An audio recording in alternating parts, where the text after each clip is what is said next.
The loss of one of the sacred rings racked our hearts with grief. Putting aside our sorrow, we renewed our faith in the prophecy that other rings would be found, and see how our faith has been rewarded. Halo! In Halo 2, we've got a much bigger story to tell, and this story takes place in a lot of different places. We're going to send the player on this galactic romp from the ruins of Halo to the Prophet's homeworld, High Charity, to these amazing Forerunner facilities in the atmospheres of planets. The player is going to transition from mission to mission, from one unexpected place to the next. There is no doubt the storm will strike the facility. We start out with a sheet of paper and just try to generate ideas. What are the cool things that could happen on this mission? We'll bang our heads against the whiteboard and we'll call each other assholes, and that's crazy, and we can't do that, before we cobble together some unified plan which is going to work for the entire level. There's all this sort of high-level stuff. When you get into building it, you gotta have good encounters.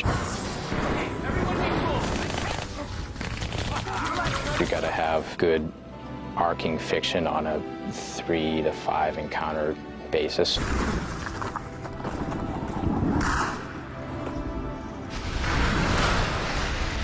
At some point, you'll get a surprise twist that sends you off in a different direction, and then it's got a really cool finale. Oracle, what is Halo's purpose? It's building an encounter that always keeps people thinking. It's a pretty big challenge. Is there anything actually going on in the room before I get there? Are guys just sort of patrolling? Is there another fight going on? You know, or a flood gonna bust through? There's a lot of tricks you try and employ. We want the player to feel like they're choosing to go in a direction even when we're forcing them to. We guide the player with texture, with lighting, with AI, with sound.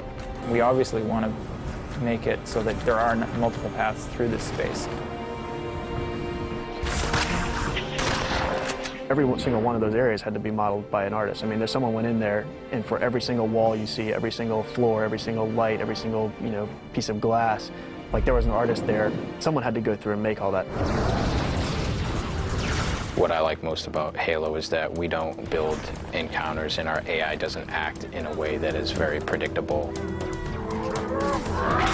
So AI stands for artificial intelligence. Artificial intelligence is simply the discipline that tries to simulate intelligent processes. What we're literally doing is taking these characters and we're writing a piece of software that acts as their brain. It really is all about, when this happens, do this. When this other thing happens, do this. That's a lot where the designers and artists step in, is deciding, well, we have all this cool technology, how are we going to use it, and how are you going to create this experience that the player can understand, that when he sees a certain type of thing, that if he shoots it, it's going to blow up and he's going to be able to destroy it and pass through it. Most of the Halo world is not destructible. You have to walk a fine line in deciding what things are going to be destructible and what's going to match the player's expectations for what's destroyable. When someone says, hey, the whole world is destructible, that's great. We've done our job. We've made them believe that.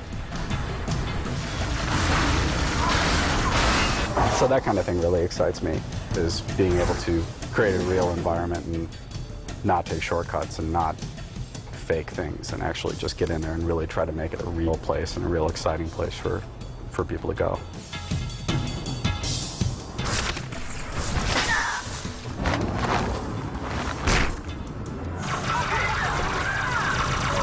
If you can set it up so that each new situation is the problem that the player has to solve, he can do that over and over and over again. All the events that we're trying to create, we just want people to feel like they're the only ones in the context of this game that could do what they're doing. It's all about you saving the universe. Again.